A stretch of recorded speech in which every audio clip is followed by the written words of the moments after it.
Ladies hockey team foreign play going, বিদেশে খেলতে যাচ্ছেন বুঝি?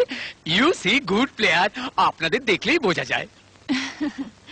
চেহারা দেখে কি সব বিচার করা যায়? আগে খেলাটা দেখুন, তারপর বুঝবেন আমরা কত বড় প্লেয়ার। এই এই এটা বলছেন কি?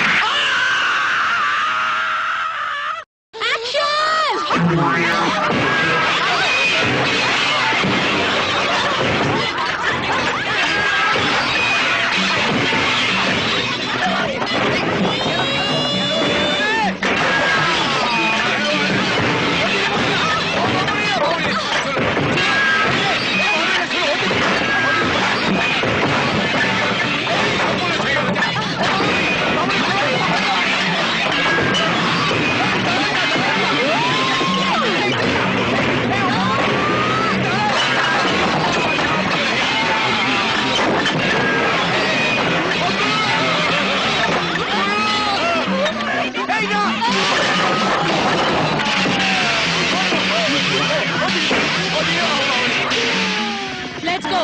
Long live! Long live! Long live! Long live! Long live!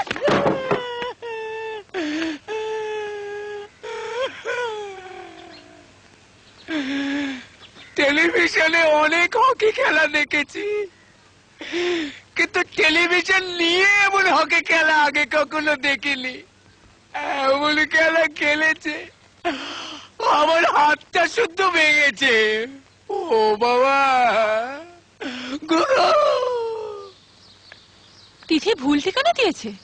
হ্যাঁ, যে দোকান তোরা ভাঙচুর করেছিস সেটা সৌরভের নয়। কি বলছিস তুই? তিথি চায় না সৌরভের কোনো ক্ষতি হোক। কেন? তিথি সৌরভকে ভালোবাসে। ভালোবাসে? ভালোবাসার জন্য দেখছিও আমাকেও খুন করতে পারে। দিদি তুই কি করছেন আপনি? এটা আমাদের দু বোনের ব্যাপার, আপনি দয়া করে নাক গলাবেন না। নারী মুক্তি আন্দোলনের পুরোভাগে থেকে একটা পুরুষের কাছে নিজেকে বিলিয়ে দিয়ে যে অন্যায় তুই করেছিস, এটা তার জন্যে। মনের মানুষকে বাঁচাবার জন্য ভুল ঠিকানা দিয়ে তুই আরেকজনের ক্ষতি করেছিস, এটা তার জন্যে। সমিতির সাথে তুই বেইমানি করেছিস, আজ থেকে সমিতির সাথে তোর কোনো সম্পর্ক নেই। আমি তোর সদস্যপদ খারিজ করলাম। কি ব্যাপার বলো তো? সেদিন কলেজে দিদির সঙ্গে তোমার গন্ডগোল হওয়ার পর তোমাকে সাহায্য করার জন্য দিদি তোমার ঠিকানা চেয়েছিল। তোমাকে বাঁচানোর জন্য আমি যে ঠিকানা দিই সেটা একটা রেডিও টেলিভিশনের দোকান। ওরা সবাই গিয়ে সেখানে ভাঙচুর করেছে। এখন সত্যিটা জানতে পেরেছে, তাই একটা ছোট্ট মিথ্যের জন্য অনেক সময় 10টা জীবন নষ্ট হয়ে যায়। জানি না তোমার এই মিথ্যের জন্য সে বেচারার কতখানি ক্ষতি হয়েছে, আর সেটা জানতে আমার সেই ঠিকানায় যাওয়া খুবই দরকার। No enemy, why break? কারোর সঙ্গে কোনো শত্রুতা নেই, অথচ দোকানটা একেবারে বুলডোজারে ভেঙে গুঁড়ি দিয়ে চলে গেল। অনলি লেডিস, মহিলা বলে আমি কিছু বলিনি, নইলে ব্লো টু ব্লো ঘুষে মেরে একেবারে।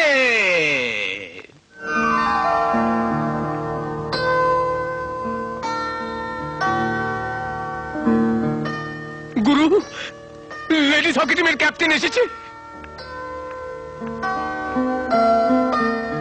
সেদিন তো আপনি দোকানে ছিলেন না? আপনি কি দোকানের মালিক? মা কালী দেবী, আমি না। উরে বাবা, গুরু সেদিন দোকানের হাড়গোড় ভেঙেছে, আজ দোকানের মালিকের হাড়গোড় ভাঙতে এসেছে। তুমি তোমার বডি সামলাও, আমি আমার ব্রেক বডি নিয়ে এখান থেকে কেটে পড়ি। উরে বাবা! সুন্দর সুন্দর, সেদিনের ঘটনার জন্য আমি আপনার কাছে ক্ষমা চাইতে এসেছি। আমার একটা প্রশ্নের জবাব দেবেন? আমি কি এমন অপরাধ করেছিলাম যার জন্য আমাকে এত বড় একটা শাস্তি দিলেন? অপরাধ আপনার নয়, আমার। আপনি তো শুধু একটা ভুলের শিকার, আর ভুল যখন আমারই, তখন ভুলের মাসুল তো আমাকেই দিতে হবে। সবকিছুর ক্ষতিপূরণ দিতেই আমি আজ এসেছি। ক্ষতির পরিমাণটা না জেনে ক্ষতিপূরণ দেবেন কি করে? আসুন, আসুন আমার সঙ্গে।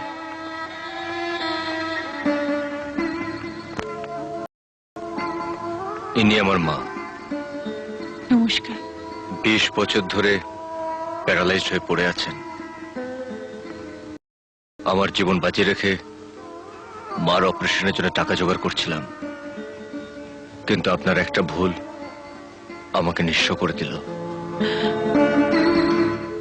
ক্ষতিপূরণের কথা বলছিলেন না আপনি? আমার 20 বছরের আশা স্বপ্ন কি দিয়ে পূরণ করবেন আপনি? কারো দয়া আমি চাই না। আমার ক্ষতি আমি নিজেই পুষিয়ে নিতে পারবো।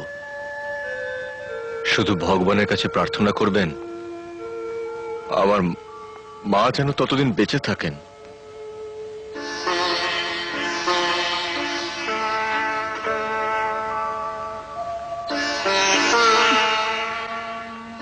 মা গো, তোমার অপারেশন করাতে আমি পারলাম না তোমায় ভালো করতে। তোমার মুখ থেকে জানতে পারলাম না আসলে আমরা কে, কি আমাদের ঠিকানা। মাগো, ভাগ্য আমাকে অন্ধকারই রাখতে চায়, জানাতে চায় না কি আমার পরিচয়, কি আমার বাবা।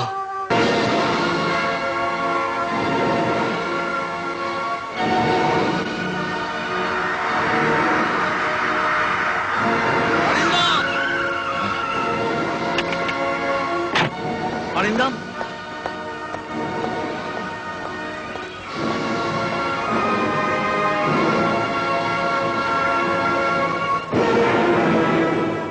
চিনতে পারছিস না? আমি তোর শঙ্কর দা। আমার আজকের এই সবকিছু তোর জন্য অরিন্দম। তোর লটারি 30 লাখ টাকা ব্যবসায় খাটিয়ে একের পর এক আমি ফ্যাক্টরি, মিল, বাড়ি, গাড়ি সব করেছি। ব্যাংক ব্যালেন্স করেছি 5 কোটি টাকা। দুঃখ শুধু একটাই, চালাক হতে পারিনি। তাই তো সব সম্পত্তি আমার নিজের নামে না করে তোর নামে করেছি। আমি শুধু 20টা বছর এগুলো আগলে রেখেছি। অরিন্দম, শঙ্করদা, শঙ্করদা, একদিন টাকার জন্য আমি আমার ছেলেকে পরের হাতে তুলে দিয়েছিলাম। সেই টাকাই যখন আজ আমার কাছে ধরা দিয়েছে, তখন আমার ছেলেকে আমি আর পরের কাছে পড়ে থাকতে দেব না, পড়ে থাকতে দেব না।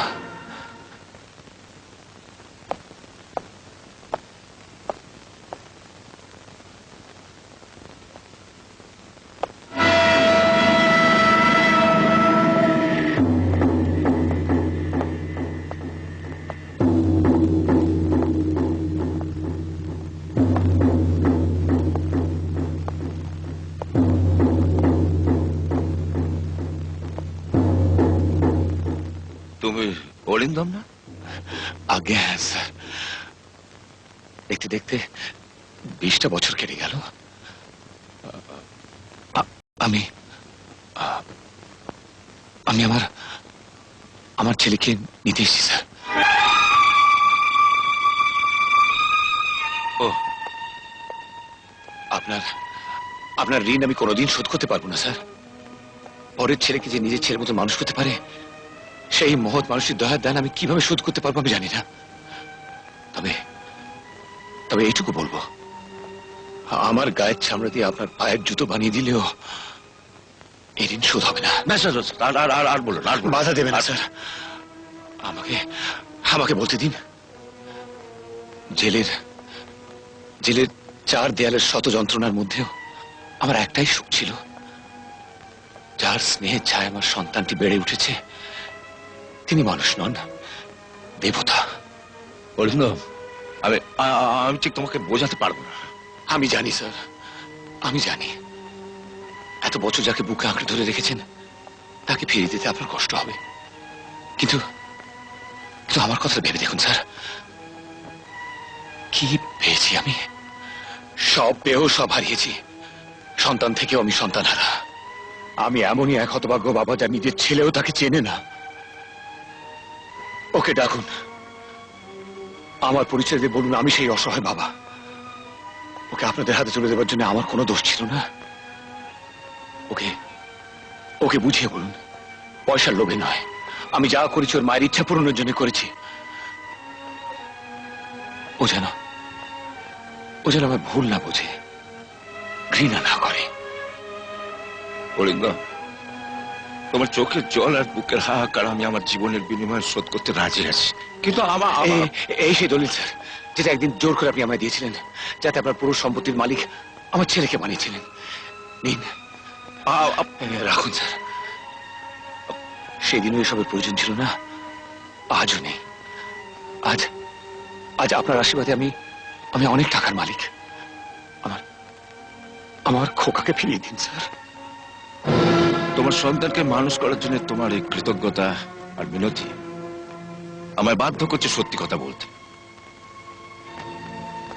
তুমি জেলে যাওয়ার পর কাজলের কোলজুর এক সন্তান আসে, আমার সন্তান, আমার ছেলে। তারপর হঠাৎ একদিন কাজল কাউকে কিছু না বলে তোমার সন্তানকে নিয়ে বাড়ি ছেড়ে চলে যায়।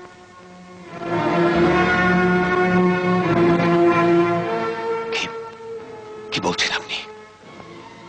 নিজের ছেলেকে ফেলে আমার খোকাকে নিয়ে চলে গেছে? কোথায় গেছে? আমি জানি না, অনেক খুঁজেছি, হদিশ পাই। কিন্তু কেন? এই একটি প্রশ্নের জবাব আমাকে কুড়ে কুড়ে খাচ্ছে। এই একটি প্রশ্নের জবাব আমার সারাটা জীবন নষ্ট করে দিয়েছে। এই একটি প্রশ্নের জবাব দেবার ভয় আমি আমার সন্তানের কাছে শামুকের মতন গুটিয়ে থাকি। আমি যদি বলি একটি প্রশ্ন জবাব দিতে গিয়ে আপনি নিজে একটি বিরাট প্রশ্নবোধক হয়ে গেছেন। কি বলতে চাও তুমি? বলতে চাই, আমার ছেলের ওপর কি এমন অন্যায় অবিচার করতে গেছিলেন যার জন্য আপনার স্ত্রী নিজের সন্তানকে বাড়িতে ফেলে রেখে দিয়ে আমার খোকাকে নিয়ে চলে গেল? বললাম, তোমার এত বড় স্পর্ধা, তুমি আমার কাছে কৈফিয়ত চাইছো? জেনে রাখো, মুখার্জি পরিবারের কেউ কাউকে কোনোদিন কৈফিয়ত দেয়নি, তলব করেছে। চিৎকার করে প্রমাণ করে দিলেন যে মুখার্জি বংশের আপনিই প্রথম ব্যক্তি যে কৈফিয়ত দেবার ভয়ে, সত্যকে প্রকাশ করার ভয়ে মিথ্যে বলেন, অন্যায় করেন, অবিচার করেন।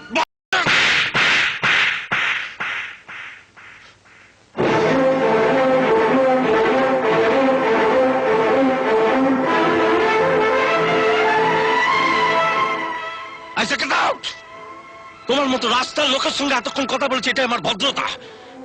আর আমার ভদ্রতা ছিল এই দলিলটাকে আপনাকে ফেরত দেওয়ার। শুনে রাখুন, আজ হোক কাল হোক, আমি আমার খোকাকে খুঁজে বার করবই। সেদিন এই দলিলের বলে আপনার ভদ্রতা আর পারিবারিক ঐতিহ্যকে আমি ফুটপাতে দাঁড় করে দেব। সেদিন আমি প্রমাণ করে দেব যে রাস্তার লোক আমি নই, আপনি।